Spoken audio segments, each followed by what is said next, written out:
Buenas tardes a todos. Saludo afectuosamente a esta Asociación Católica de Propagandistas, que es la organizadora del acto. Saludo al padre de Ignacio, a don Joaquín, al autor del libro, a don Javier. Y saludo, por supuesto, al vicario general, a don Jesús Daniel, a don Fernando Cruz Conde, que es el que os lleva, ¿no? Pues estamos en el 7º aniversario, el pasado día 3 de julio, de la muerte en Londres de Ignacio, una muerte heroica. Muchos conocemos algunos datos que de manera un poco difusa y dispersa, muy sesgados algunos de ellos, nos ofrecieron los medios de comunicación sobre aquel atentado. No solo fue que nos contasen la muerte de un joven lleno de ilusiones, de proyectos y esperanzas, como tenía Ignacio, sino las consecuencias mortales de un atentado contra la vida y la integridad de la persona. Pero yo me estaba preguntando qué hizo Ignacio en favor de unas personas que hagan que lo llamen héroe, el héroe del monopatín. Y también me pregunto qué puede llegar a hacer Ignacio para ser propuesto, esperemos algún día por la Iglesia, como un ejemplo de santidad para los cristianos de hoy día. Hasta el año 2017, el año de la muerte de Ignacio, solo había 2 títulos en virtud de los cuales un fiel cristiano podía ser declarado beato o santo. El primero era haber aceptado el martirio, una muerte infligida por odio a la fe cristiana o una virtud relacionada con la fe. Sabemos que el martirio tiene un elemento material, que es la muerte física, hay que probarla, y luego hay un elemento formal o la causa, el llamado odium fidei, el odio a la fe, tanto en el asesino como en el que recibe la muerte y por amor a la fe muere perdonando. Ese es uno de los títulos. El otro título era las virtudes que se practican en grado heroico, el camino más normal y conocido, al menos durante un largo periodo de tiempo antes de morir, inmediatamente anterior a la muerte. Pero el día 11 de julio de ese año de la muerte de Ignacio, Papa Francisco promulgó un motu proprio llamado Maiorem ac dilectionem de oblatione vitae. Ahora se lo cuento. Y añadió un tercer título para beatificar y canonizar a una persona. Permítame que les lea el proemio de este motu proprio y el artículo 2. El proemio dice así: nadie tiene mayor amor que el que da su vida por sus amigos. Evangelio de San Juan, capítulo 15, 13. Son dignos de consideración y honor especial aquellos cristianos que, siguiendo más de cerca los pasos y las enseñanzas del Señor Jesús, han ofrecido voluntaria y libremente su vida por los demás y perseverando hasta la muerte en este propósito.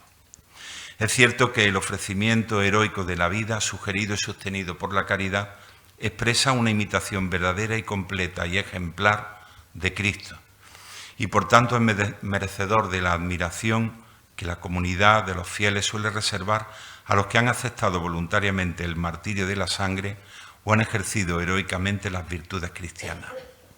Artículo 2. El ofrecimiento de la vida, para que sea válido y eficaz para la beatificación de un siervo de Dios, debe cumplir los siguientes criterios. 5. Ofrecimiento libre y voluntario de la vida y heroica aceptación propter caritatem, por la caridad, de una muerte segura y a corto plazo. 2. Relación entre el ofrecimiento de la vida y la muerte prematura. 3. El ejercicio, por lo menos en grado ordinario, de las virtudes cristianas antes del ofrecimiento de la vida y después hasta la muerte.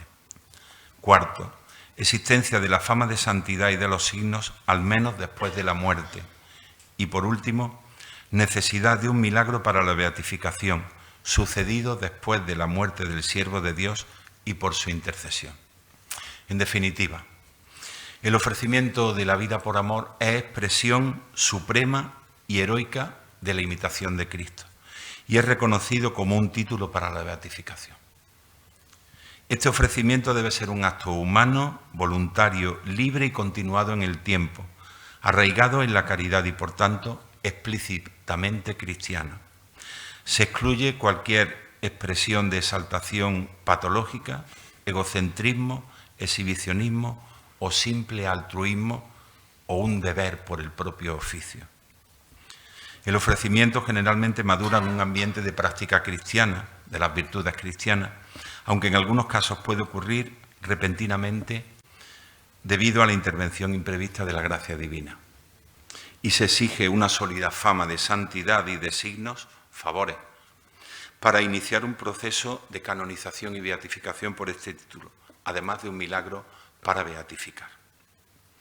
A fecha de 8 de noviembre del año 2021, perdonen que sea el último dato que tenga, en el antiguamente dicasterio, antiguamente congregación, pero ahora dicasterio para las causas de los santos en Roma, las causas presentadas por ofrecimiento de vida por amor eran exactamente 12. Una, José Berbis Lafleur, sacerdote diocesano, capellán militar, que murió en el año 1944 en el hundimiento de un submarino americano por los japoneses, salvando la vida a cerca de 750 personas. Un grupo que forman los llamados mártires de Shreveport, en Estados Unidos, muertos en el año 1873 por la fiebre amarilla.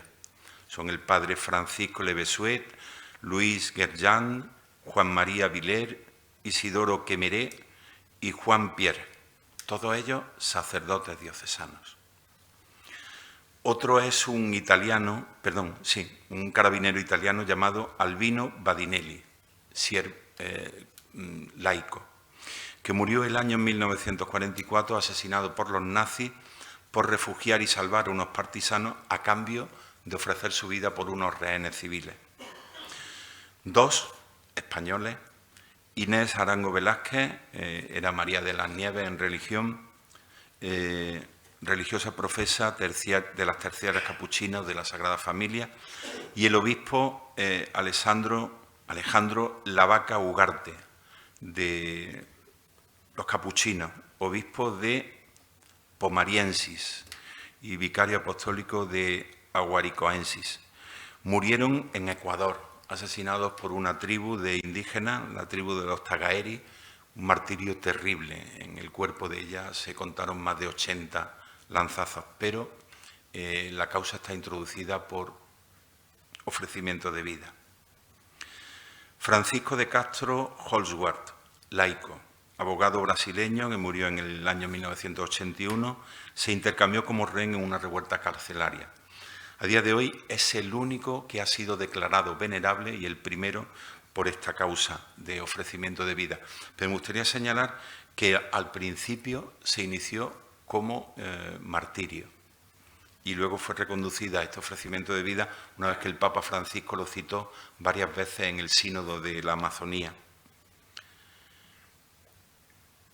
Vicente Roberto Capodano, un sacerdote profeso de la Sociedad de Marquinol, era misionero y capellán militar que en el año 1967 en Vietnam, auxiliando y dando la extrema unción a unos soldados americanos, murió por una ráfaga de ametralladora. Y por último, Pedro Manuel Salado de Alba, laico, miembro de la Asociación Hogar de Nazaret, que murió el año 2012 en la playa de Atacames, diócesis de Esmeralda, Ecuador, salvando a 7 de sus niños del hogar que llevaba de morir ahogados. En la diócesis de Córdoba estamos esperando la aprobación definitiva de la posición del hermano Pedro Manuel Salado de Alba, que fue consignada a finales del año 2023 y yo espero que en la próxima presentación de la programación de la diócesis de Córdoba podamos decir que tenemos un venerable. Sí que me gustaría señalar que Pedro Manuel es el único de todo este conjunto de personas de estas causas que se ha empezado la causa directamente por ofrecimiento de vida. Hoy y ahora se nos presenta un precioso libro que no por breve deja de ser menos interesante, sobre la vida y la muerte del héroe del monopatín, Ignacio, cuya causa de beatificación por ofrecimiento de la vida, un 3 de junio de hace 7 años, espero que sea abierta pronto, muy pronto, y llegue a buen fin. Escuchamos al padre de Ignacio y también al autor, don Joaquín y don Javier. Muchísimas gracias.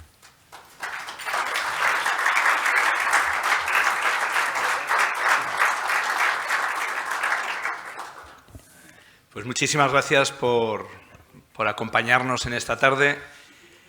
Ya me ha tocado varias veces hacer de pareja de baile con don Joaquín y yo estoy seguro que a quien más quieren escuchar todos ustedes es al padre de Ignacio. Así que en ese sentido, bueno, hago yo introducción y también, pues, Joaquín, yo creo que también le podremos ir haciendo preguntas. Preparen ustedes también, que estoy seguro además que quieren hacerle preguntas y que quieren también comentar y demás. Yo creo que un encuentro como el de esta tarde es un momento, pues, como muy apropiado, ¿no?, para poder compartir al hilo de todo esto que estamos viviendo, ¿no?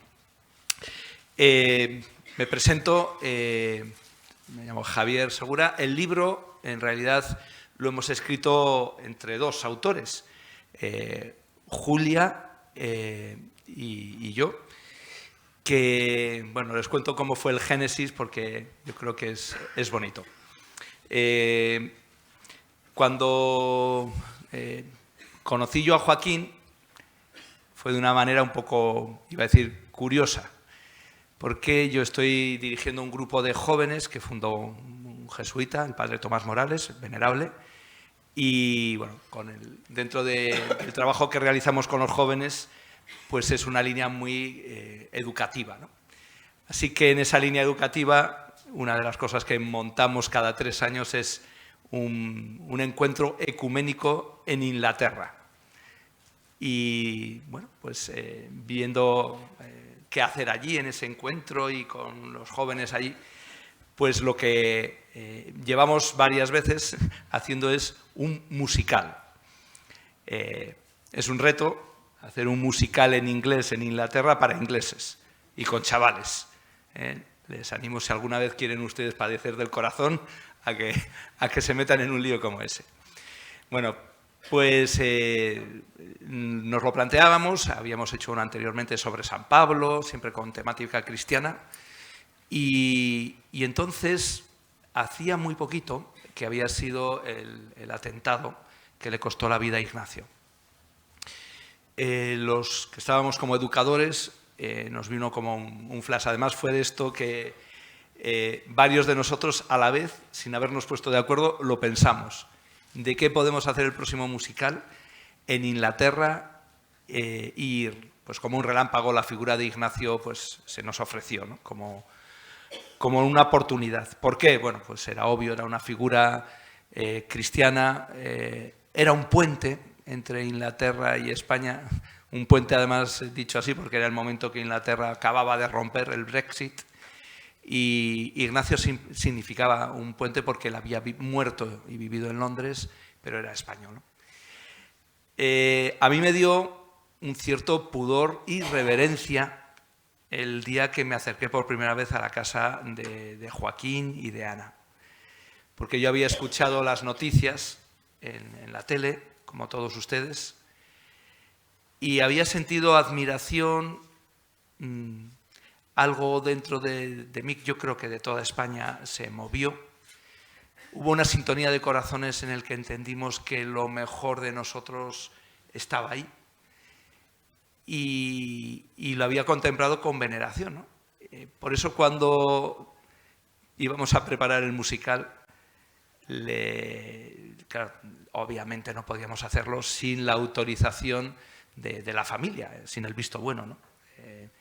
Así que por las nuevas tecnologías conseguimos contactarle vía Twitter, X, fue la forma de contactar, y enseguida Joaquín pues accedió y nos vimos en su casa.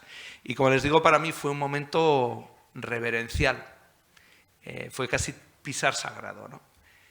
Y le planteé el musical, le enseñé el guión, me lo corrigió, poquitas cosas, pero no, aquí has puesto el mismo Guillermo, pero son 2 personas distintas.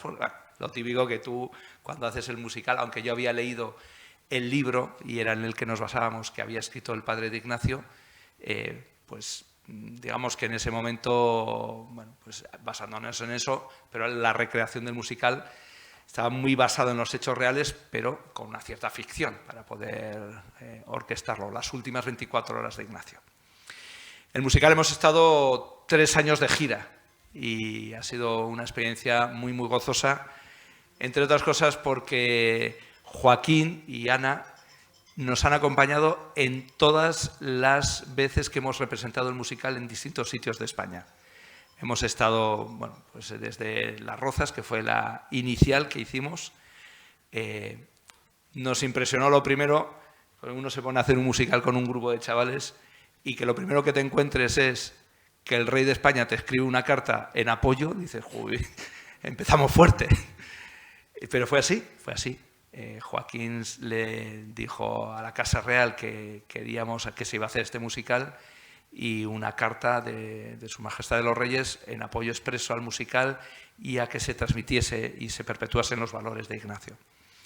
Y lo segundo, que fue también muy curioso, que directamente a lo poco una llamada de Got Talent de Risto Mejide, que a ver si íbamos a hacer una oración, cantar una oración a Telecinco. Yo no sabía que era más difícil, si lo de Risto Mejide pidiéndonos una oración o lo de la Casa Real. Pero fue muy bonito, ¿no? Yo hablé con la conferencia episcopal, oye, ¿nos han dicho esto? Y nos animaron, dijeron, sí, sí, testimonio. Bueno, pues ahí estuvimos abriendo temporada en Telecinco, también Joaquín, Ana nos acompañaron. Y a partir de ahí, pues ha sido todo como el Señor sorprendiéndonos. A un grupo de jóvenes, a los educadores que hemos estado con ellos acompañándoles. Posteriormente lo hicimos en la cubierta de Leganés para 10.000 alumnos de religión. Yo trabajo de delegado de enseñanza en la diócesis de Getafe. Y posteriormente, pues la conferencia episcopal nos pidió hacerlo en el Encuentro Europeo de Jóvenes. Después lo hicimos en Gales, en este encuentro ecuménico. Y ya la última, cerramos 3 años de ciclo haciéndolo de nuevo en Las Rozas, en el pueblo donde viven la familia de Ignacio, en un homenaje muy emotivo también a las víctimas del terrorismo. Tuvimos el monopatín que utilizó Ignacio en el propio atentado y también pedimos y nos prestaron la batería que tocaba Miguel Ángel Blanco, que fue después de 27 años, volvimos a tocarla sobre un escenario. Así que fue también muy emotivo y de nuevo también nos sorprendió la presidenta de Madrid, Ayuso, diciendo que quería ella presentar el musical. Así que así tuvimos un acto de presentación y bueno. Yo a los chicos les suelo decir, a ver muchachos, que no se os suba la cabeza, que el rey de España no suele escribir a todo el mundo, que esto no es por vosotros, sino que es por Ignacio, obviamente, es el que concita tanto entusiasmo, tanto interés. En medio de todo esto, pues una joven, Julia, me plantea que ella quiere dedicarse, cosa muy rara, que te venga un joven y te diga, quiero dedicarme a escribir hagiografías, como vocación así personal, pero por algo tal. Y bueno, pues ella estaba empezando a manejarse en ese mundillo de escribir, y yo le dije, hombre, pues, ¿sabes de quién no está escrito la vida y serías la primera? Pues de Ignacio Echeverría. Ella conocía todo el musical y demás. Y entonces Julia, una chica joven y que está empezando y demás, solo me puso una condición. Y es, vale, pues escríbelo tú conmigo. Porque, pues es verdad, ¿no? En ese inicio da un cierto respaldo que un adulto pues esté contigo escribiendo el libro. Y esta ha sido la fórmula. La cuento porque, primero porque lo sepan, y segundo porque yo creo que es entrañable. En el génesis del libro, del musical, hay un deseo de quienes estamos trabajando con estos jóvenes de transmitir el legado, la figura, el mensaje que Ignacio nos puede dejar a los hombres y mujeres de hoy. El hecho de que una joven como Julia, de hecho, ella ha sido la que ha hecho el trabajo fuerte de investigación, de escribir, sobre todo de muchas entrevistas, etc. Yo lo había hecho previamente para el musical, pero ella se metió a fondo con esta línea, ¿no? El hecho de que una joven sea y coja el testigo de escribir la vida de un coetáneo, ¿no? El hecho de que otros jóvenes se lancen a un escenario y cojan un monopatín y se pongan a bailar. El hecho de que los jóvenes sean los primeros que rindan homenaje a Ignacio, a mí me parece muy significativo. Porque yo creo que la vida de Ignacio tiene mucho que decir a los hombres y las mujeres de hoy en día. Y eso es lo primero que destacaría, y con eso le voy a dejar a Joaquín. Luego ya, si él me quiere pasar la palabra para alguna cosa más, pues vamos hablando y completando entre los dos. Pero para que no sea un monólogo y luego otro monólogo, ¿no? Pero sí como introducción. ¿Qué tiene que decir Ignacio a los hombres de este principio de siglo? Y muy en concreto a los jóvenes. Chesterton dice que a cada sociedad, a cada época, a cada sociedad, salvan a esa sociedad unos pocos hombres y mujeres que viven los valores contrapuestos, contrarios a los que esa sociedad vive. Yo creo que Ignacio salva a nuestra sociedad hoy precisamente porque va a contracorriente. En un mundo en el que es fluido, no hay principios, la verdad no es verdad, son opiniones cambiantes. En un mundo así, Ignacio es un hombre de principios. Y eso es una cosa que creo que todos los que hemos estudiado y los que le han conocido lo podrán decir. Es un hombre de principios como muy consistentes. No era fácil hacerle cambiar de sus principios, porque eran principios, eran fundamentos. Y precisamente hoy nuestros jóvenes viven en un mundo tremendamente desorientados. Los adultos todavía tenemos como referencias a las que agarrarnos. Pero ¿qué referencias firmes? ¿Qué es verdad para donde anclar una vida hoy en día un joven? En un mundo en el que el erotismo, la sexualidad se ha convertido en un dios, Ignacio es un joven de mirada limpia, de mirada transparente, de mirada de niño, de mirada casi ingenua. Y además que esto a mí me gusta destacarlo cuando estoy con jóvenes, es fácil destacar la virtud del heroísmo y tal, pero destacar la virtud de la castidad y decir, es un hombre que sabía valorar lo que significaba el respeto a uno mismo, el respeto a la mujer. En un mundo en el que uno busca su beneficio, a ver cómo voy medrando, pues Ignacio se jugó muchas veces el futuro profesional o el futuro en el estudio, precisamente por ser fiel a esos principios y porque había cosas más importantes, ¿no? Y como estas, pues tantas virtudes de Ignacio sencillas, pero que podríamos ir desgranando. Hoy, tener como referencia a Ignacio, yo creo que es más necesario que nunca. Por eso hemos escrito este libro. Para poner una referencia, una luz que ilumine la estancia. Hoy, España y Europa, pero muy en concreto España, necesitamos a Ignacio. Necesitamos referentes. Los referentes, los modelos, nos ayudan a saber por dónde caminar, personalmente y como sociedad.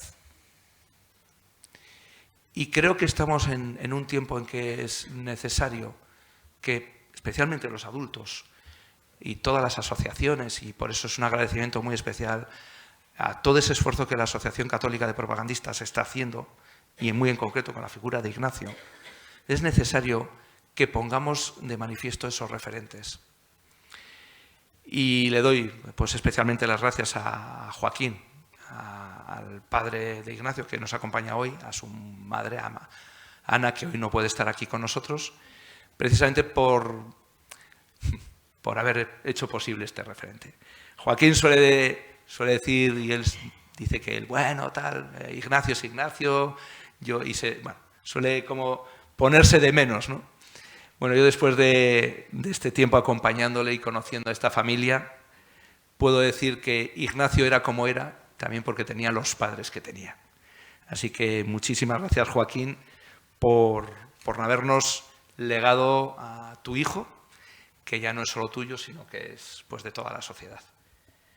Y te lo dejo ahora para que nos cuentes lo que quieras de Ignacio, aunque yo si eso te hago alguna pregunta si es caso que hiciese falta. Bueno, yo puedo decir que Ignacio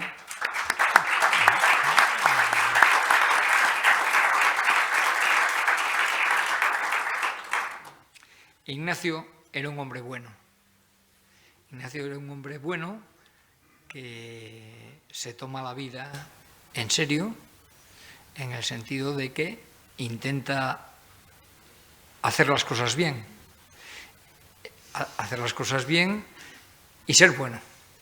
Y ser bueno no solo desde el punto de vista, vamos a ver, moral, que por supuesto para él era muy importante.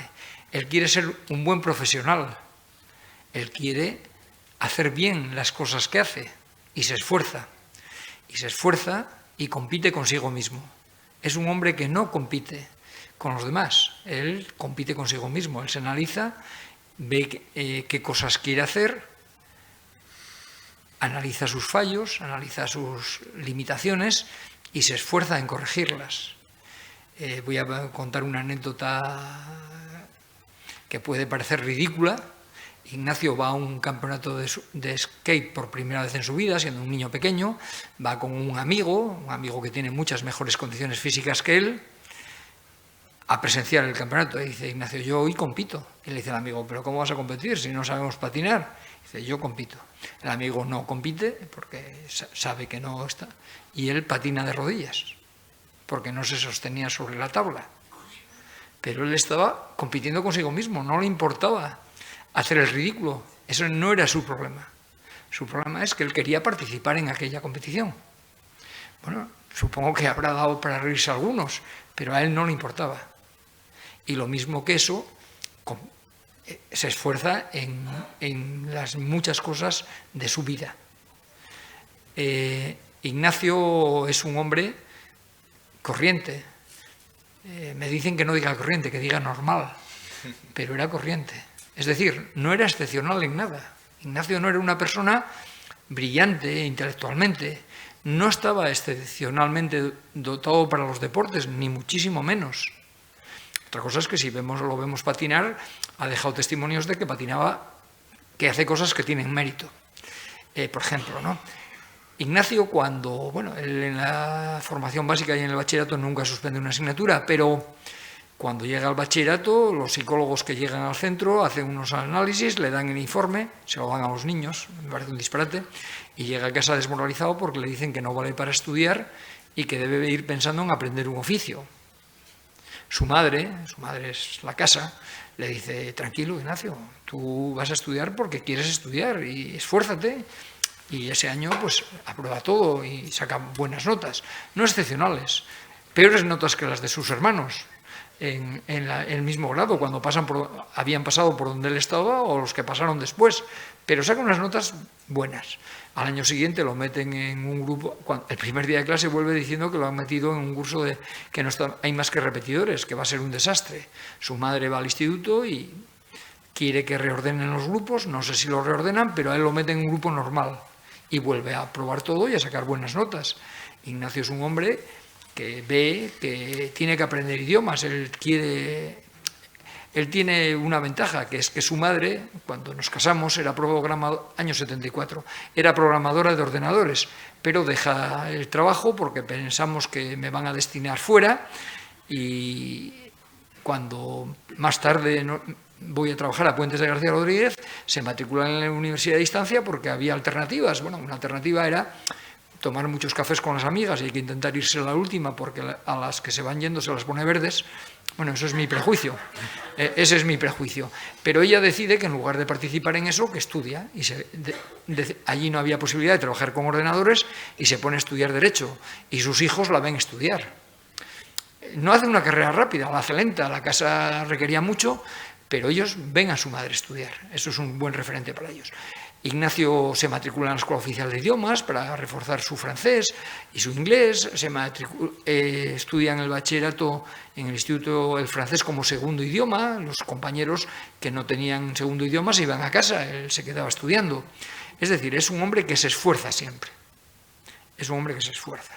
Entonces, es un hombre muy amigable, es decir, él le gusta tener amigos, en la familia es muy dulce, muy cariñoso, no genera conflictos, es decir, no es competitivo, no compite con sus hermanos, él compite consigo mismo y no se compara. Y además es un hombre que disfruta, que se alegra mucho de los éxitos que percibe en las personas que lo rodean, sean sus hermanos o sus amigos. Llegaba a casa hablando maravillas de otros, que bien patina no sé quién, que no sé qué. O sea, era un hombre que se alegraba de los éxitos ajenos. Cuando decide estudiar en la universidad se matricula en Derecho Hispano-Francés de la Complutense, 2 años en Madrid, 2 años en la Sorbona, y en esos 2 años de Madrid estudiaba el 90% de la carrera de Derecho que se hacía en 5 años, su titulación era de 4 años porque era nueva y ya no se podía hacer titulaciones de 5 años. Y en la Sorbona lo mismo, el 90% de la materia que se estudiaba en el máster de Derecho Francés en la Sorbona. Eran unos estudios densos, duros.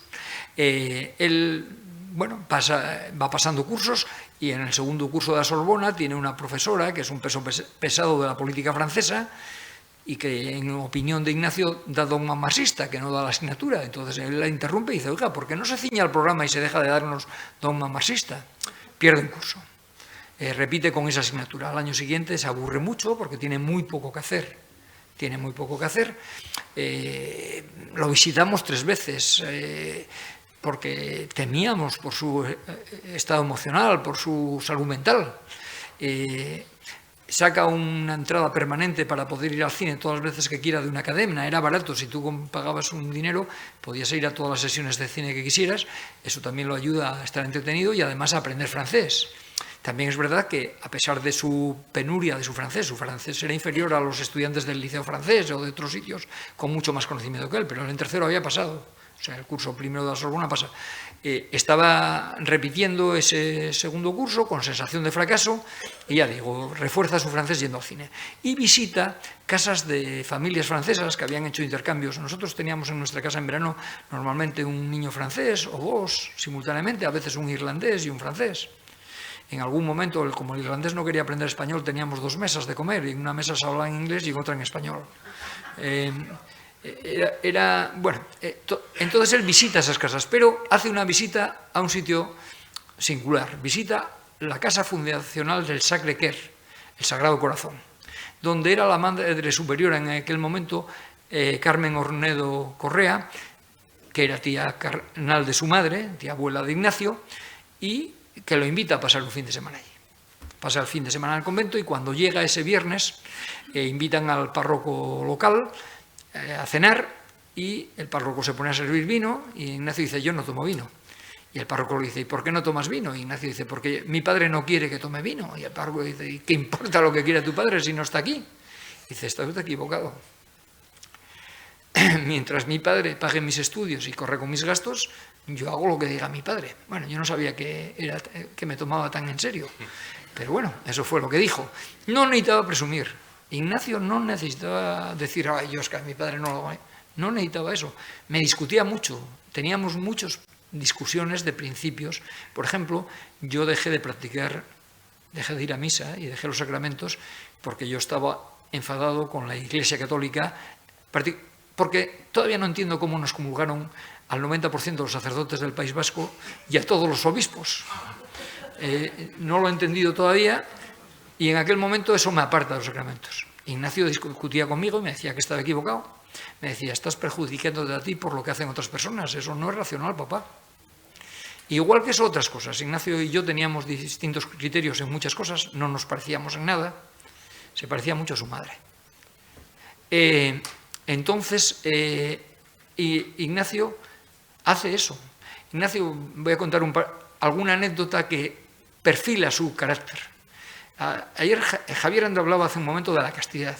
En un momento, en una estancia en el extranjero de Ignacio, que supimos que estaba muy contento, que había estado muy contento cuando vuelve y acabó la estancia. Yo soy un padre entrometido, me meto en la vida de mis hijos. La última temporada de su vida estuve chateando con una señora que quería que se casara con él. Se murió antes. Vamos a ver, lo que decía es que a la vuelta de esa estancia en el extranjero le pregunto, porque a él lo había introducido en el ambiente una mujer que era amiga de un amigo, ¿y cómo era fulanita? Pues muy guapa. ¿Pero te gustaba? Era muy guapa y me gustaba mucho. Y yo venga a meterme con él. Y él no contarme. Pero vamos a ver, Ignacio, ¿qué pasa con esa mujer que no quieres hablar de ella? Es que al final, en cuanto tomaba una cerveza, se ponía muy pesada. ¿Y cómo que se ponía muy pesada? Decía, esta noche me acuesto con Ignacio. Y yo dije, ¿y te acostaste con ella? Y dice, naturalmente que no. Pero no dices que te gustaba mucho. Y dice, mire papá, me hubiera gustado tener una relación seria con ella, pero esa no es la forma de empezar una relación seria, por lo tanto no podía ser. Eso define su carácter. Su carácter lo definen muchas cosas que lo llevan al fracaso, una tras otra. Él, cuando tiene una beca de comercio exterior con la Comunidad de Madrid, magníficamente pagada, lo mandan a París a una oficina comercial de España, en París. Y cuando llega allí, pues deben pensar que llega un chico para ponerles cafés y hacerles fotocopias y tal. Y Ignacio dijo, yo vengo aquí a trabajar, a aprender a trabajar. O me dais trabajo formal o me pongo a estudiar, pero no voy a hacer de auxiliar de nadie. Y se genera un conflicto. La persona que en la Comunidad de Madrid coordina las becas se presenta allí a ver cómo resolverlo y no había solución. Entonces lo destina a Bruselas y pasa un año fantástico en Bruselas y allí hace proyectos de intentar buscar mercado para los coches fabricados en España. Hace un trabajo que permite de alguna manera desarrollar habilidades profesionales, pero él se había negado a una situación que él pensaba que era, en el mejor de los casos, vejatoria y en cualquier caso de desprecio.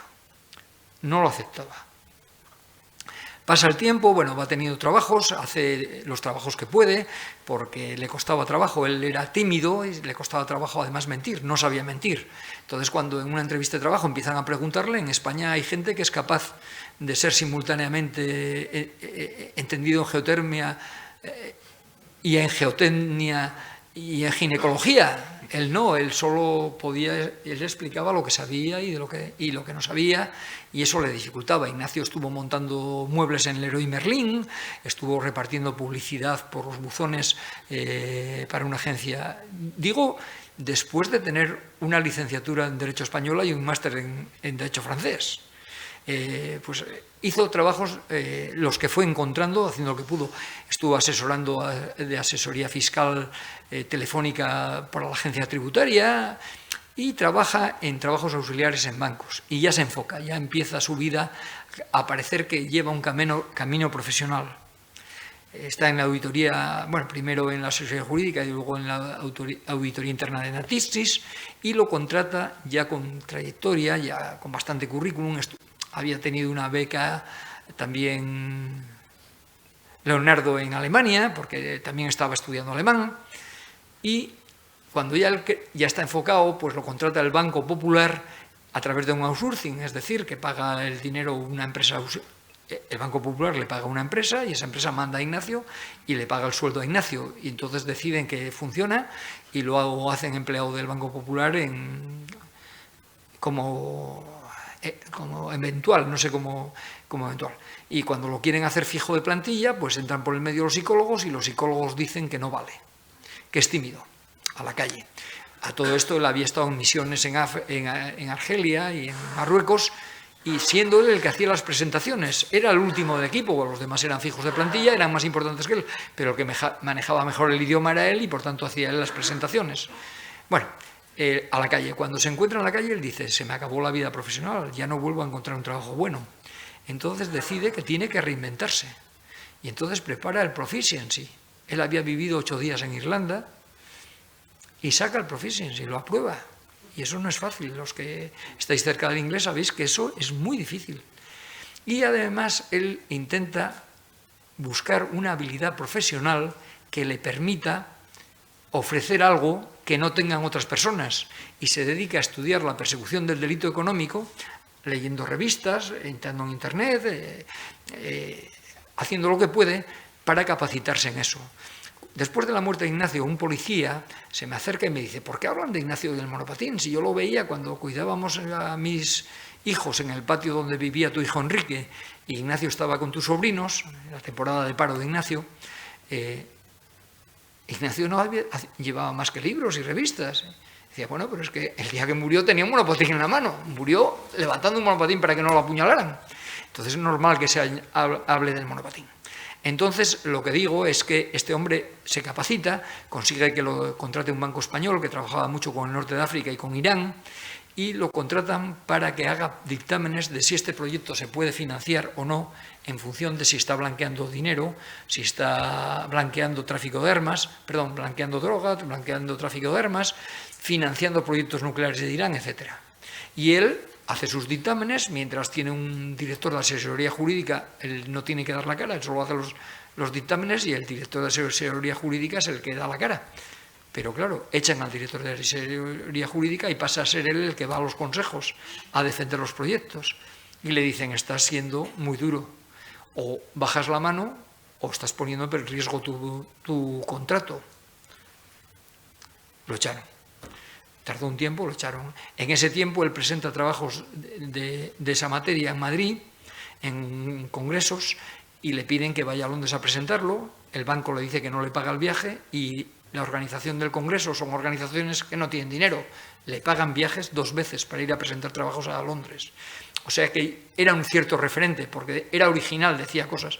También es verdad que en una reunión en la que la Secretaría de Estado competente los reúne a los profesionales para hablarles de las disposiciones legales, y que a Ignacio se le ocurre decirle que hay que clarificar más la legislación, porque los profesionales tienen que irse a buscar referentes a Estados Unidos o a Inglaterra o a otros países, porque la carencia de la ley española, la Secretaría de Estado lo puso verde.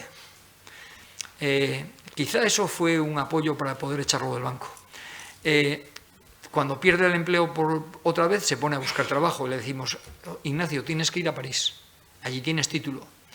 Y él dice, no, yo tengo muy malos recuerdos de mi última temporada en París, voy a buscar trabajo en Inglaterra. Ya la vez anterior, que lo habían contratado el banco anterior, ya estaba buscando trabajo en Londres, pero apareció en España y ya no se fue. Y lo contrata el HSBC. El HSBC era el 4º banco del mundo y tenía en su función 70 personas. Él era uno de los 70 y no el más distinguido, más bien el último que llega. Y cuando llega ahí, había 6 departamentos en paralelo, no sé si eran 6 o si eran 7, en paralelo, pero que todos trabajaban para todos. Y la directora de su departamento quería que Ignacio se convirtiera en estadístico, porque ella estaba empeñada en hacer modelos matemáticos para los proyectos, y él opinaba que lo que tenía que hacer era dictámenes de derecho, que era lo que sabía hacer, y que dedicarse el tiempo a aprender estadística era perder su tiempo. Tiene un encontronazo con su jefa, y él dice, yo no voy a engañar al banco, yo he venido aquí a hacer dictámenes y es lo que voy a hacer. Y no voy a hacer cursos de estadística, por mucho que te empeñes. Era así. Claro, está a punto de que lo echen, y cuando va a acabar el periodo de prueba, empiezan a poner reuniones a las 7 de la mañana, a las 9 de la noche, empiezan a hacerle bullying. Entonces, un director de departamento paralelo, que le estaba encargando mucho trabajo, dijo, ¿qué te pasa, Ignacio? Y me pasa esto. Vamos a recursos humanos. Lo voy a recursos humanos y le preguntan, ¿quieres que le abramos un expediente a tu directora? Y dice, no, a mí lo que me gustaría es seguir aquí. Entonces lo cambian de departamento y vive el último año más feliz de su vida. Muere en el momento más feliz de su vida. Era la temporada en la que en el último momento estaba yo queriendo que se casara con una amiga de mi hija Isabel. Unos días después de morir Ignacio, me escribe esta mujer y me dice, Joaquín, no te quiero disgustar, pero yo estaba decidida a casarme con Ignacio y estoy seguro que lo iba a conseguir, pero no pudo ser. Y dice, bueno, gracias Bárbara, te lo agradezco mucho, pero bueno, Ignacio se murió y me das una alegría diciéndome eso. Bueno, lo que os decía es que este era el perfil de Ignacio haciendo cosas contra su conveniencia a corto plazo, para su satisfacción de sí mismo y de su satisfacción de ser fiel a sí mismo. Era muy fiel a sí mismo y no daba su brazo a torcer en cuestiones de principios. Solo una anécdota más, que es que el día que llegamos con su cadáver, se presentó en el tanatorio una persona que yo conocía, de comillas, una persona un año más joven que Ignacio, que eran muy amigos. En las fotografías, hay una fotografía allí en la que aparece Ignacio y está una hermana de esa chica, están en la playa. Esa chica, cuando tenía 18 años, Ignacio 19, hacían surf juntos, siempre fueron muy amigos. En las fotografías en la playa se los veía juntos. Había 8 niños, pero ellos dos estaban juntos. Y cuando tenían 18 años, Ignacio le pide formalizar la relación. Ignacio era muy inocente, no sé lo que pensaría él que era formalizar una relación. Y la chica le dice que quiere seguir siendo amiga suya, y a él le sienta muy mal. Antes de un mes después de la muerte de Ignacio, se metió en la orden de la Madre Teresa de Calcuta. Y bueno, yo creo que te toca a ti. Bueno, le damos un aplauso.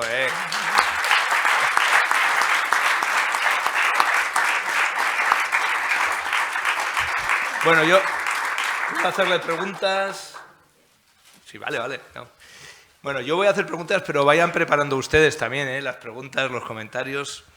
Bueno, yo contar alguna anécdota de las que a veces son sencillas, pero que cuando uno va escribiendo, va estudiando, pues te llama la atención, ¿no? Y ese tipo de anécdotas que como que te describen a la persona, ¿no? Ignacio valoraba mucho la amistad. De hecho, yo creo que una de las cosas que hace atractivo a la figura de Ignacio precisamente es que es un joven alegre, como muy risueño, ¿no? Todos los vídeos que ves de él, yo estaba intentando encontrar vídeos así, un vídeo bonito así, estilo Carlo Acutis, que pueda poner a los chavales y tal, y me encuentro con un vídeo, un anuncio de zombies. Digo, hombre, no, Ignacio... Porque pues, era una persona divertida, que, digamos, muy normal, ¿no? En eso, ¿no? Ese vídeo era como una especie de anuncio que habían hecho con los amigos para... Renault convoca un anuncio que se puede presentar cualquiera al concurso. Y entonces él y sus amigos hacen un anuncio de que hasta un zombi te lo compraría. Así que ese era Ignacio, o sea que y a mí me parece una cosa valorable, es decir, era normal. Iba a las fiestas y volvía conduciendo él el coche. Y en ese sentido yo creo que sí, que puede verse muy reflejado. Y también este valor de la amistad. Y sin embargo, y aquí es un poco la anécdota, había cosas por encima de la amistad. El que era tímido, que de alguna forma...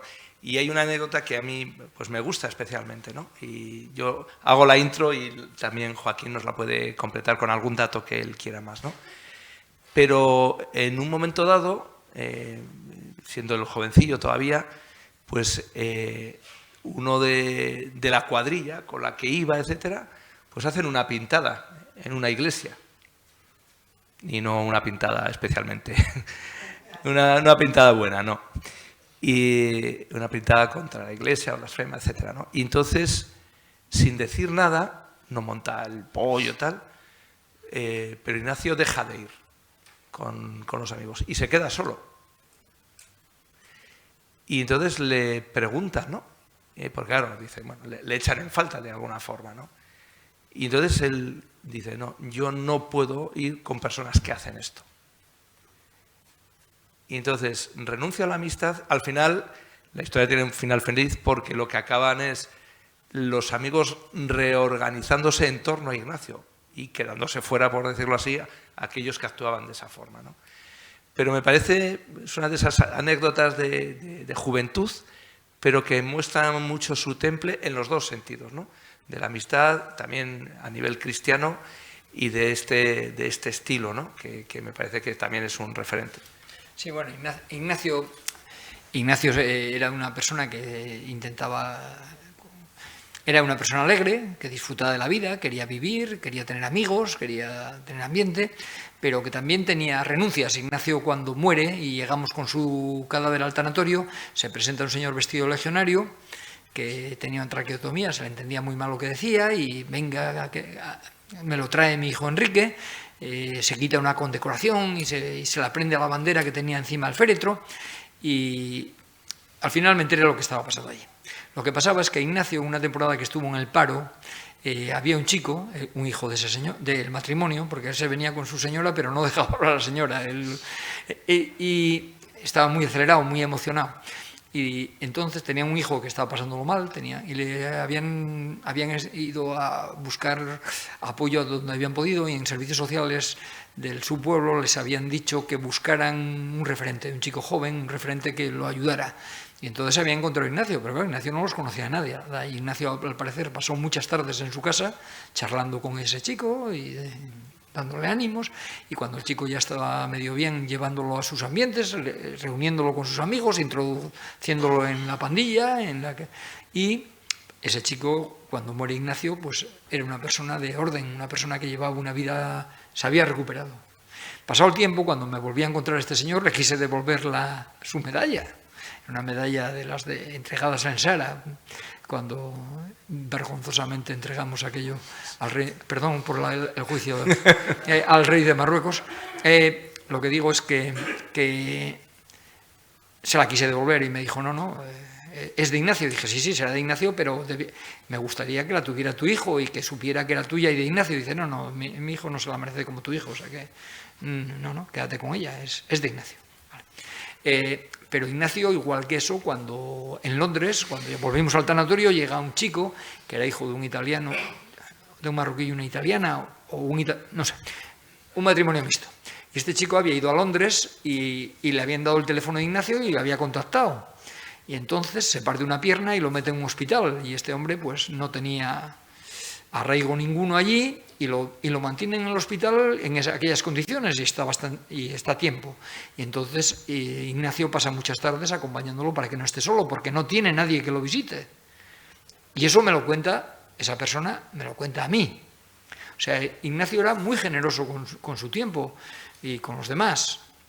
Bueno, era muy generoso con todos. Ignacio tenía varios trajes de neopreno y varias tablas de surf para llevar amigos a practicar surf a comillas.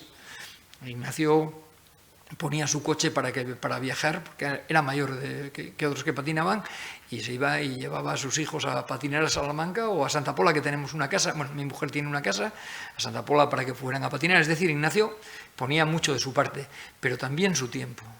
Yo creo que lo que más vale en esta vida es el tiempo. Ignacio dedicó mucho tiempo a mucha gente y Ignacio hizo mucho de mucha gente, porque al ser mayor que los demás, en el ambiente del monopatín, el documental que se hace, hablando de Ignacio, el primer documental que se hace, que se llama El abogado, lo hace un chico que cuando tiene 12 años, en la Plaza de España de Las Rozas, que por cierto estaba prohibido patinar, el chico estaba patinando y llega un señor, según él, un señor de traje y corbata, tira un monopatín al suelo y sale patinando. Era Ignacio, que venía a trabajar y no le había dado tiempo a cambiarse, porque tenía ganas de patinar, luego va y se cambia, ¿no?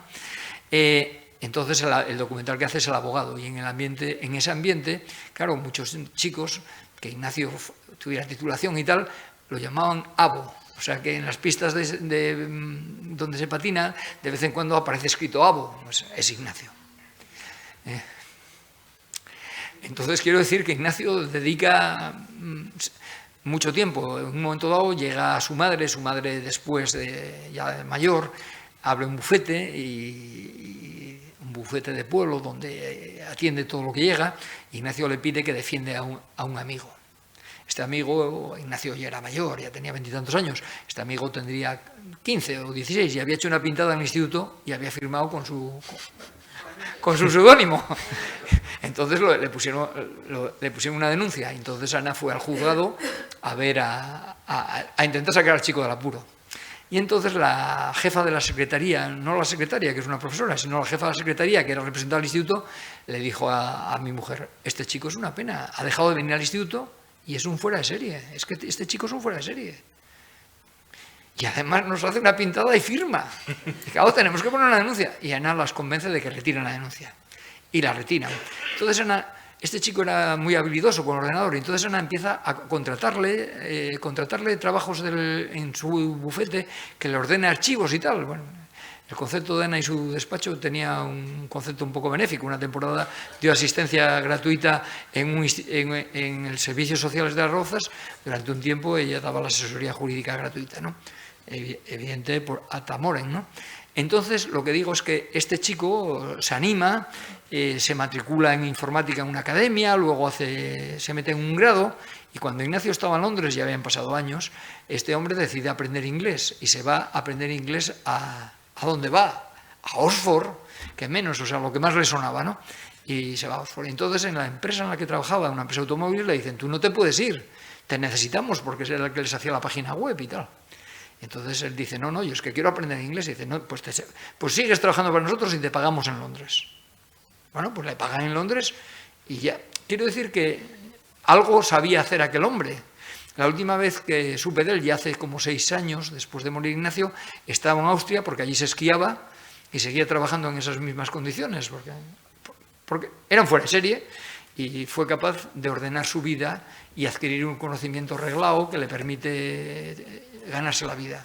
Sin Ignacio, ese hombre, nadie sabe cuál hubiera sido su camino, teniendo en cuenta que viene la crisis del 2007, que a mí me gusta llamar la crisis de Zapatero, y que a sus padres los echan de Carrefour, se van a Colombia, que eran colombianos, se van luego a Panamá, donde tenían un pariente, ahí la atracan en la calle, se asustan, se vuelven a Colombia. Últimamente creo que está en España, afortunadamente para ellos. Pese a todo, yo creo que no es mal sitio para vivir. Ese hombre no sabemos qué hubiera sido de su vida.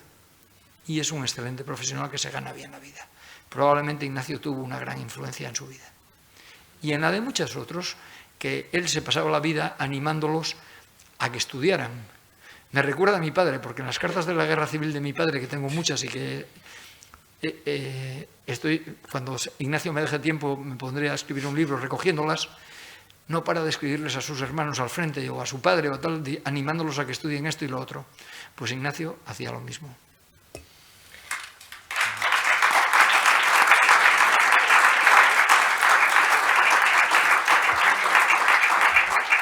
Bueno, no sé cuánto tiempo tenemos, porque supongo que... ¿Cuánto tiempo tenemos? Vale, no, yo por no... Bueno, hago una pregunta y ahora sí que les dejo a ustedes también intervenir, ¿vale? Pero le lanzo a Joaquín. Hemos hablado del libro. Como continuemos contando cosas, le vamos a contar todo el libro, no podemos contarlo todo. No, la parte en la que me ponéis verde no la cuentas. Bueno, hemos hablado un poco y luego también de cómo era Ignacio, ¿no? Que a mí me parece una cosa importante de Ignacio, conocemos ese último momento, pero es verdad que lo más bonito del libro y lo más bonito de esta tarde es descubrir la persona concreta, ¿no? De hecho, cuando Joaquín se decide a escribir el libro que escribió, una de las cosas que él pretendía es que no se distorsionase la figura de Ignacio. Porque claro, uno empieza en aquel momento a oír hablar de Ignacio y parece un superhéroe, ¿no? Y de hecho, en algunos sitios casi lo plantean así, ¿no? Y Joaquín dice, no, hay que ponerlo en su justa medida, ¿no? Y por eso escribe aquel libro. Y de hecho, el que hemos escrito nosotros tiene también mucho de esto. Cuando lo lean, descubrirán que no es un libro agiográfico, bueno, que está hecho para convencerte de que es santo. No, es... Julia en eso ha querido ser impecable, ¿no? Es decir, datos, lo que es la vida, concreto. Luego, el Señor, si Dios quiere que sea santo, pues ya lo será. Pero queremos mostrar a Ignacio tal como era, porque así además ayuda, ¿no? Y en ese sentido, yo sí que quería, ¿no? Como retrotraernos a ese momento de su fallecimiento, para destacar una cosa, ¿no? Un aspecto que me parece que es importante. Ignacio había decidido previamente cómo actuar en un caso de terrorismo. No fue la primera impresión que uno tiene es, pues vio una cosa y se lanzó. Hay una conversación que en este sentido es como muy significativa, a raíz de otro atentado que hubo anteriormente, y que Ignacio, su hermano Enrique, hablando de ello, pues en un momento Ignacio dice: si yo hubiese estado allí, ese policía seguiría vivo. Ignacio tenía ya decidido cómo hay que actuar ante una situación así. Por eso precisamente el actuar rápidamente, porque no tuvo que pensarlo. A mí esto me parece significativo, unido a lo que oíamos al principio y nos comentaba de esa tercera vía en la que Ignacio podría estar. Porque él era consciente, era muy consciente de que se jugaba la vida. De hecho, bueno, lo pongo aquí porque Joaquín, si nos quiere también completar, ¿no? Cuando él ve a los terroristas, lo que aparentaban, luego no era, pero era que tenían unos chalecos explosivos. Es decir, cuando Ignacio se acerca no sabía si podía morir en el instante o qué podía pasar, ¿no? Sí que les ve como una especie de danza macabra porque habían tomado excitantes para poder estar activos ahí y entonces cubriéndose las espaldas unos a otros, asesinando todo lo que podían, y con la tabla él se dirige en ese momento, ¿no? Pero es consciente de que se juega la vida, no, digamos, no quería morir, no es un suicida, es consciente de que se está jugando la vida y lo tenía previamente decidido. Ante una situación así, yo pondré mi vida en riesgo para salvar la de otros. Y para salvar en concreto la vida de personas que no conocía. En el momento del homenaje que se hace a Ignacio, Guillermo, que es el que habla en ese momento, señala y subraya esto. Ignacio ofreció su vida, la puso en riesgo por personas que no conocía. Yo creo que esto pone un valor especial, ¿no? Que yo creo, sinceramente, que esa vía que ha abierto el Papa, pues, como dice Joaquín, parece que el Papa la abrió expresamente para Ignacio. No es así, pero pareciera, ¿no? Y el detalle bonito, ¿no? Que muere con una medalla que tiene una imagen de un ángel y una imagen de la Virgen, y que la inscripción es "Vamos al cielo". Pues cuando yo veo esa medalla, cuando cojo el rosario que tenía Ignacio en casa, cuando en una de las exposiciones uno puede ver ese evangelio de cada día con notas, ahí los papelitos, los post-it, donde él iba leyendo, pues uno entiende, ¿no? que ofreció su vida y que la quiso ofrecer al modelo de cómo Jesús ofreció su propia vida, ¿no? Y ojalá nosotros recojamos ese modelo. No nos va a tocar seguramente dar la vida en un acto heroico, pero vaya, dar la vida cada día, eso también es heroísmo, ¿eh? Y cada uno sabe los heroísmos que tiene. Sí, bueno. Así que nada. Ignacio, yo quería decir con relación a esto, Ignacio en temas de terrorismo estaba muy mentalizado. Un día Ignacio llega a casa y me dice: papá, voy a dejar de apellidarme Echeverría. Cuando me dice eso, yo ya sé la contestación, porque 30 años antes yo le había dicho lo mismo a mi padre. Ninguno de mis 5 hermanos se lo había dicho a mi padre que yo sepa, y ninguno de mis hijos me lo dijo a mí más que Ignacio. Y le contesté lo que me dijo mi padre. Y yo dije: Ignacio, harás muy bien, cámbiate de apellido si quieres, pero que sepas que si tú te avergüenzas de mí, de las cosas que yo he hecho, o que ha hecho mi padre, o mis tíos, o mi abuelo, o mi familia, si tú te avergüenzas, dejas de ser mi hijo. Que fue lo que me dijo mi padre. Yo sabía lo que le tenía que contestar porque eso me lo había aprendido ya. Yo ya lo había vivido. Ignacio tenía claramente la mentalidad esa. En el atentado de Westminster, que se produce unos meses antes de la muerte de Ignacio, se presentan dos policías a reprimir a un terrorista que tenía un cuchillo. Era un solo terrorista con un cuchillo. Ahí no había cinturones explosivos. El policía joven se baja. Los policías británicos no llevan arma de fuego. El policía joven se baja del coche y el jefe, el policía mayor, se queda en el coche y pone los seguros para evitar correr peligro. Y el joven corre a la muerte. Corre, se enfrenta con el terrorista y muere. Podría haber vivido, pero muere. Entonces, eso nos impresionó mucho a mi familia. Mi familia, en ese tema, estamos muy concienciados todos.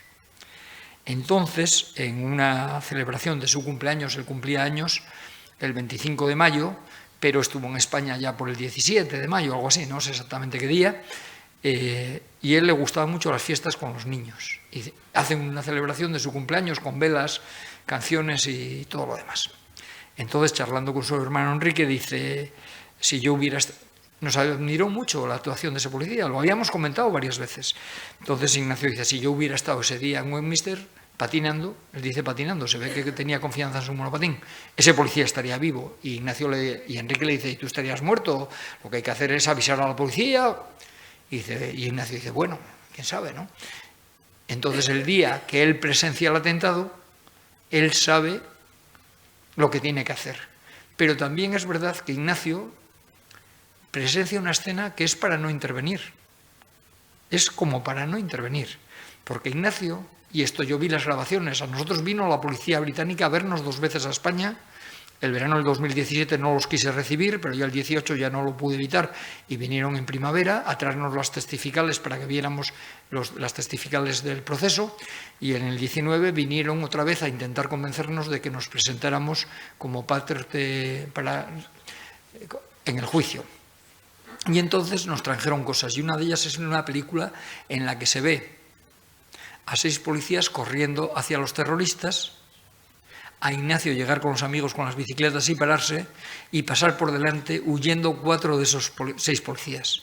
Un quinto huye en otra dirección y un sexto policía, el agente Wayne Márquez, corre a por los terroristas. Ignacio se baja de la bicicleta y corre detrás a ayudar. Cuando Ignacio, cuentan los amigos que cuando Ignacio llega a la escena del crimen, Wayne Márquez ya está en el suelo, lo han apuñalado y se ha caído al suelo. Sospechamos que los policías que huyen de los cinturones explosivos. Ignacio ve los cinturones explosivos, eran latas de cerveza atadas en cinta americana, pero bueno, parecían cinturones explosivos. Ignacio ve todo eso. Ignacio, cuando interviene, hay 4 personas caídas en el suelo. Un terrorista agachado que sigue apuñalando a una mujer a la que le da 18 puñaladas. Ignacio...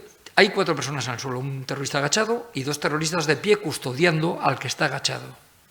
Ignacio levanta el monopatín y lía golpes. Según dicen los amigos, se oyen los golpes de las tablas sobre las cabezas. Esto está grabado, se puede ver, todavía se encuentra en internet. Y Ignacio embiste con ellas, el terrorista que está en el suelo se levanta, Ignacio todavía puede correr, no está herido. El terrorista que está en el suelo se levanta y se encuentra con 3. Se le va uno de ellos a la espalda y lo apuñalan por la espalda, le dan 2 puñaladas, lo empujan, se ve que se encoge por el dolor, entonces se empujan y se cae. Y cuando se cae al suelo, un terrorista se agacha y le da una puñalada en la parte baja de la espalda y muere desangrado. Él, según cuentan las testificales, levanta el monopatín intentando defenderse. Cuando los terroristas ya lo ven fuera de combate, abandonan a las 5 que tienen caídos, incluyendo a Ignacio, y corren a apuñalar a sus amigos. Sus amigos salen huyendo con las bicicletas y cuando mueren, Ignacio ya no está allí, ya lo han desplazado. Ese día parece que había un atentado previsto, se sabía que iba a haber un atentado y había una furgoneta de policía armada británica con policías con fusiles, pero se equivocaron de puente y no estaban custodiando el puente de Londres, estaban custodiando un puente próximo. Entonces, desde que la furgoneta, el atentado empieza con una furgoneta que se sube a una acera embistiendo a todo lo que puede, y que cuando la furgoneta se atora, se bajan 3 terroristas que van apuñalando a todo el que pueden, pero haciendo una especie de baile, custodiándose, para evitar que ninguno quede vulnerable. Entonces, lo que decía es que los policías armados saben que está produciéndose el atentado y van hacia Borough Market y llegan a donde están los terroristas. Acordonan la zona, echan a todo el mundo, a los policías uniformados y a todo el mundo, no dejan que nadie se acerque para poder disparar. Y disparan y matan a los terroristas. ¿Qué es lo que hay que hacer? Los matan. O sea, la vida de una víctima normal vale mucho. La vida de una persona que puede matar no vale nada. Esa es mi opinión. Los matan. Entonces, eso es la secuencia del atentado. En España se dijo que a Ignacio lo había matado la policía.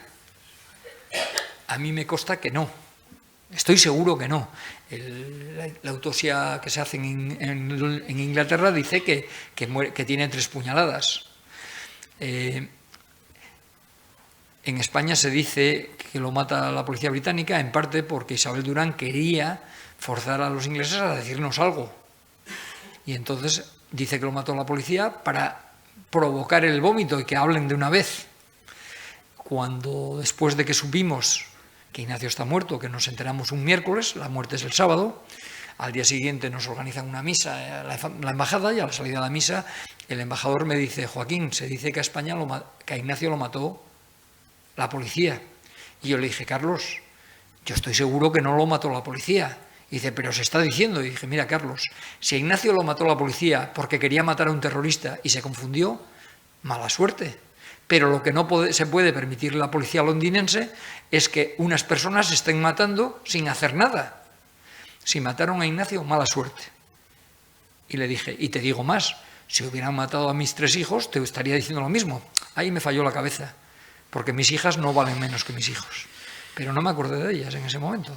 Pero bueno, yo es lo que le dije. Cuando la policía británica viene a traernos las testificales para que veamos lo que pasa, ven que hay un policía uniformado, se enfrenta a los terroristas, pero hay un policía vestido de calle que estaba en sus horas de asueto, que también se enfrenta, le hace un bloqueaje a un terrorista, a los que están de pie, y lo apuñalan. Entonces, según las testificales, se hace así, intentando, una vez que lo ve feo, se hace así, pero le dan otra puñalada al suelo. Y le dan la George Medal y dicen que tuvo la astucia de hacerse el muerto. El otro el otro policía uniformado, en cuanto puede, se levanta para perseguir a los terroristas, pero ya no llega, porque llegaron antes los policías armados. Quiero decir con todo esto que yo pienso que la actuación de la policía inglesa fue excelente y los envidio. Yo esa parte la envidio. No, el trato humano que da España a las víctimas no lo da Inglaterra a sus víctimas. En eso no los envidio nada. Pero el trato los envidio. También es verdad que cuando los policías vienen la segunda vez a España a vernos y nos traen los vídeos, quieren que nos presentemos en la causa. Y yo me niego, igual que me negué a que se hiciera una segunda autopsia buscando las balas, yo me niego por 2 cosas. Primero, porque creo que no es necesaria. Y en segundo lugar, porque si Ignacio lo hubiera matado a la policía británica, yo no quiero que se sepa.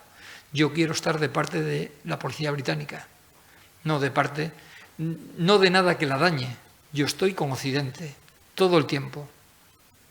Y por tanto, no quiero saber que a Ignacio lo mató la policía británica si lo hubiera matado. Y cuando me dicen que se hacen la segunda autopsia, yo digo que bajo ningún concepto. Y cuando la policía británica me dice que me presente en el juicio, yo digo que no me voy a presentar. Y me dicen, ¿por qué? Y dicen, porque no nos vamos a personar, porque queremos demostrar que tenemos plena confianza en lo que hagan las autoridades británicas y lo que haga la justicia británica. Y en ningún momento vamos a dar ninguna excusa para que haya división. Por nuestra parte siempre estaremos apoyando. Haya pasado lo que haya pasado, por supuesto no vamos a reclamar ninguna indemnización, ni vamos a reclamar nada. Y esa fue nuestra actuación. Bueno.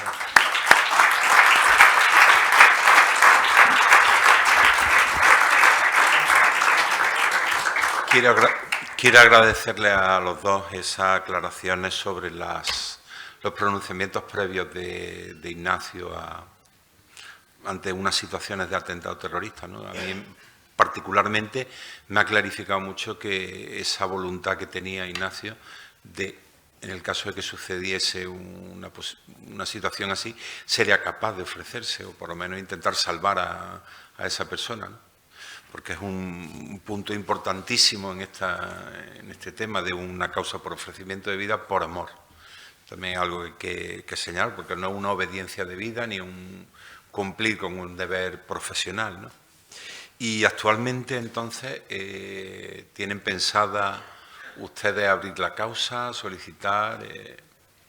¿En qué estado está la cuestión? Vamos a ver, cuando el Papa abre la nueva vía de santidad, bueno, yo pensé que estaba hecha la medida de Ignacio, luego descubrí que la comisión llevaba meses trabajándose y supongo que sin la muerte de Ignacio se hubiera retrasado, o sea que no creo yo creo que se adelantó 2 o 3 años la determinación del Papa. Yo creo que la muerte de Ignacio precipitó un estudio que ya estaba en marcha. Pero yo nunca pensé que esto tuviera nada que ver conmigo. Yo estaba fuera de los sacramentos.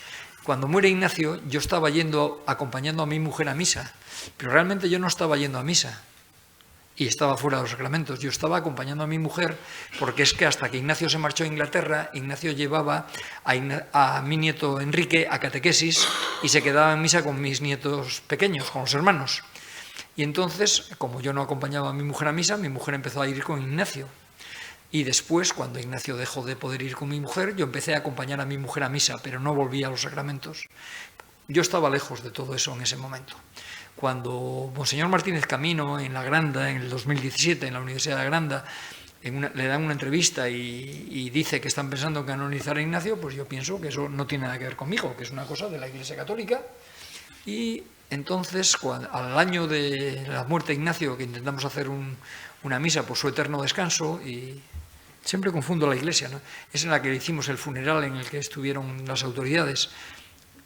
¿Cómo se llama? ¿Espíritu Santo? No, Corpus Christi o Espíritu Santo, no me acuerdo cuál es la iglesia. Bueno, esa iglesia es la Iglesia Nueva de la Roza, es una magnífica iglesia. Mi mujer llama, pero no tiene un momento feliz. En mi casa, la casa era de mi mujer y todas las gestiones eran de ellas. En este momento no está en condiciones, por eso no está aquí. Entonces, mi mujer llama y en lugar de decir que quiere que haga una misa por el eterno descanso de su hijo Ignacio, dice que quiere hacer una misa en honor de su hijo Ignacio. Se equivoca de palabras. Y la persona que coge el teléfono, muy digna, dice: nosotros no hacemos ese tipo de cosas. Y le colgó el teléfono. Entonces yo dije: Ana, vale, yo quiero hacer una misa por Ignacio, o sea que por favor, ahora ya me ocupo yo. Entonces me fui a otra iglesia distinta, claro, no iba a ir a la misma, no fuera a ser que me escupieran o cualquier cosa. Y entonces fui a la misa a la que habíamos ido habitualmente y a la que Ignacio iba a los cursos a la Acción Católica. Ignacio era miembro de un grupo de Acción Católica. Se había metido en ese grupo intentando casarse, buscando una mujer adecuada. Lo que pasa es que la persona más joven le doblaba la edad, pero siguió yendo y leyendo sus lecturas y preparando sus lecturas y tal. Me consta que preparaba sus lecturas y que generalmente se quedaba a misa después de el lunes ese, después del... Bueno, la cosa es que voy a ver al párroco. Era un párroco nuevo, no nos conocía. Le pedí que nos hiciera la misa por eterno descanso de Ignacio. Esa vez no me confundí de términos. Y me dijo que de acuerdo. Y me llama al cabo de unos días, me pidió el teléfono. Y me llama y dice: pide permiso para venir a la misa Monseñor Martínez Camino. Y dije: madre mía, un obispo pidiendo permiso para ir a una misa. Bueno, pues que dígale por favor que nos sentimos muy honrados. Entonces vino Monseñor Martínez Camino y a la salida de la iglesia estuvo charlando con las personas que estábamos por allí, con tu hijo, Mari Carmen, con las personas que estábamos por allí. Bueno, cogió mi teléfono su secretario, Gerardo Dueñas. Yo cogí el teléfono de Gerardo Dueñas y al cabo de unos meses me llama Gerardo Dueñas y dice: Monseñor Martínez Camino no quiere veros. ¿Dónde? Pues en el obispado. ¿Y dónde está el obispado? Pues está en la catedral. Bueno, nos fuimos a la catedral a ver a Monseñor Martínez Camino. Tengo que contar, aparcamos en la Plaza Oriente, pero yo creía que la catedral era la antigua. Y mi mujer sabía que era la nueva y nos peleamos y fuimos por separado. Ella llegó a tiempo y yo llegué 10 minutos más tarde. Pero bueno, Llegamos muy simpáticos, allí estuvimos muy simpáticos con nosotros, y Monseñor Martínez Camino dice, ¿tenéis interés en que se abra la canonización de Ignacio? Y yo le digo, ¿qué tiene que ver eso con nosotros? Y dice, estás muy equivocado, tiene todo. Vamos a ver, para que se abra un proceso, tiene que haber una parte actora, una parte que lo promueva. Y la parte que lo promueva, lo lógico que sea la familia, pero yo os aconsejo que si os animáis, hagáis una asociación, alguien que os apoye, porque esto va a tener coste de trabajo, coste de dinero, coste de muchos... Y solos vais a estar muy solos, pedid ayuda. Y nos propone eso. Él me dice, en el cielo hay, creo que me dijo, miles de millones de santos, pero la Iglesia no los puede promover a todos, tiene que escoger a algunos que por alguna característica especial puedan ser un buen referente. Y en el cielo están por canonizar muchas personas que tienen muchísimo más mérito que la mayor parte de los canonizados. No nos confundamos, no es un tema de mérito, es un tema de que luego se puede canonizar a la gente que está en el cielo, pero a gente que sea interesante. Y en mi opinión, Ignacio es interesante porque es un buen referente para gente joven. ¿De acuerdo? Y nos pusimos y creamos la asociación. Enrique Iglesias, que hizo los cursos de postulador, hizo un gran trabajo. Es eterno el registrar una asociación. Primero en el arzobispado y después en la parte civil más todavía, más difícil todavía. Pero terminamos teniendo una asociación. Entonces esa asociación busca un postulador, Enrique tiene sus relaciones a través de San Dámaso y nos proponen a Juan Carlos Mollejo, un chico joven que es es el notario del Arzobispado de Madrid, una figura del Arzobispado, y este hombre, pues charlamos, nos habla del asunto, yo soy completamente lego, hablo de todo, pero claro, hablo de muchas cosas de las que no sé una palabra. Y entonces me explica que hay dos tipos de testimonios. La fama de santidad, que yo entiendo que solo en internet hay más de 1000 entradas, artículos en personas que hablan de Ignacio y que de alguna manera se está hablando de su bondad, que yo entiendo que es la santidad, la bondad llevada a extremos. Y los testimonios de la fama de signos, que significa al parecer que las personas que nos encomendamos a Ignacio le pedimos favores y consideramos que nos los hizo. Y los favores no van a ser reconocidos por la Iglesia Católica en general y pueden ser tan elementales como que no soy capaz de aparcar y ya desesperado digo, Ignacio, por favor, échame una mano. Y de repente aparecen 2 plazas al lado del CEU un día que iba a la universidad que tenía mucha prisa. Bueno, podrían ser eso, un favor. También es verdad que antes de empezar la causa de canonización y nada, una señora me escribe y me dice, le estoy pidiendo a mi hijo Ignacio que mi hija abandone una relación que tiene horrible. Un tiempo después me escribe por Twitter, Joaquín, estoy contentísima, Ignacio me hizo el favor, mi hija abandonó al novio.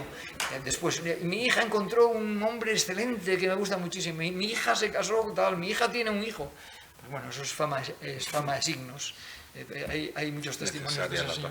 Son muy necesarias las dos famas porque una es la voz del pueblo de Dios y la otra es la voz de Dios, ¿no? Las dos tienen que ponerse juntas y aclamar un himno conjunto de santidad, ¿no? Y es la Iglesia alguna que lo reconoce. Sí, entonces Juan Carlos Mollejo está... ¿Has dicho es un laico o es un...? Es laico y está casado. Sí, sí. Es laico y está casado. Trabaja en el arzobispado. Lo que decía muy brevemente es que Juan Carlos está intentando instruir una causa sólida y está intentando completar la fama de signos, particularmente porque de fama de santidad hay muchos. Hay una persona que me escribe, amigo tuyo, que me escribe y me dice, Joaquín, por favor, pídele a Ignacio que me ayude porque me han encontrado unas cardiopatías horribles y me operan mañana. No te preocupes, yo rezo por ti, pero se lo pido a Ignacio porque no creo que yo tenga mucha influencia. Y el martes siguiente, esto es un miércoles, un jueves, me dice, Ignacio hizo el milagro, estoy en la habitación, me abrieron y la mayor parte de las cardiopatías habían desaparecido. Más tarde ya le escribo, oye, haz un testimonio, por favor. Pasa el tiempo y no hace el testimonio, no lo hace. Un año después, he cumplido un año el milagro de Ignacio. Creo que no ha hecho el testimonio todavía. Que escriba. No hay manera. es muy difícil, porque yo creo que para muchas personas sienten una gran responsabilidad, pero si uno pide un favor y piensa que lo recibe, jolín, que apoye la causa, que apoye la causa. ¿Por qué? Yo en realidad tengo que decir que en el fondo yo no tengo mucho interés en que Ignacio lo haga santo, porque a mí no me va a hacer mejor. Yo me conozco no suficientemente bien, porque si me conociera suficientemente bien me metería debajo de esta mesa, pero a mí no me va a cambiar. O sea, Ignacio es Ignacio, yo sé que Ignacio y yo no nos parecíamos en nada, pero yo creo que Ignacio puede ser muy útil. Y yo creo que si la Iglesia, si el Espíritu Santo decide que Ignacio es santo, yo creo que Ignacio va a ser mucho más útil. Yo en esta vía de cosas, temiendo espantar a muchas personas de la sociedad por la vía de que Ignacio era muy devoto, he creado una asociación aconfesional intentando fomentar los valores en nuestra sociedad, intentando hablar de esos valores para cualquiera y que nadie se pueda sentir excluido y que todos pensemos que tenemos esos valores que tenía Ignacio con independencia de nuestras creencias y que si consideramos que esos valores valen la pena, quiero animar a la gente a que los fomente y a ver si conseguimos una sociedad mejor, que buena falta nos hace, empezando por el que suscribe. Y eso es lo que yo quiero, y eso es donde yo voy a emplear mi tiempo a partir de ahora, a la sociedad confesional, intentando hacer que la gente sea mejor. Nos piden que acabemos y agradezco tanto a Joaquín como a Javier su asistencia, a todos ustedes. Buenas noches y que veamos en este héroe del monopatín una persona cercana como nosotros y esperemos que el camino siga fielmente esas sendas tortuosas a los monopatines, porque hacen unas virguerías con ellos enormes, pero hacen cosas bonitas. Buenas noches a todos y gracias.